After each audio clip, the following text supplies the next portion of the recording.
भारत द्वारा अवैध रूप से अधिकृत जम्मू कश्मीर में कश्मीरी भारतीय निर्मम दमन से निरंतर त्रस्त हैं। भारत द्वारा अवैध रूप से अधिकृत जम्मू कश्मीर में अपनी रक्त पिपासु नीतियों के द्वारा निरंतर स्वतंत्रता की आवाज को कुचलने में व्यस्त है। साधारण कश्मीरी भारत द्वारा अवैध रूप से अधिकृत जम्मू कश्मीर में प्रतिदिन घेराव, खोज पड़ताल तथा छापों में पकड़ा जाता है। भारतीय सशस्त्र बलों को निर्दोष कश्मीरियों की हत्या तथा गिरफ्तारियों की खुली छुट्टी मिली हुई है।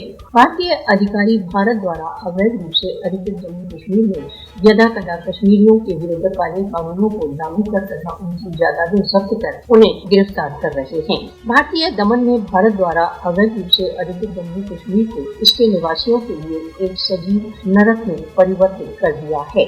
भारत की दमन की नीतियाँ केवल अपने स्वतंत्रता के लक्ष्य की उपलब्धि के कश्मीरियों के लक्ष्य को और अधिक सशक्त करेंगी। भारत कश्मीरियों के पाशविक दमन के अभियान को बाह्य जगत से नहीं छिपा सकता। विश्व को भारत द्वारा अवैध रूप से अधिकृत जम्मू कश्मीर में मोदी शासन के काले कानूनों का नोटिस लेने के लिए आगे आना चाहिए।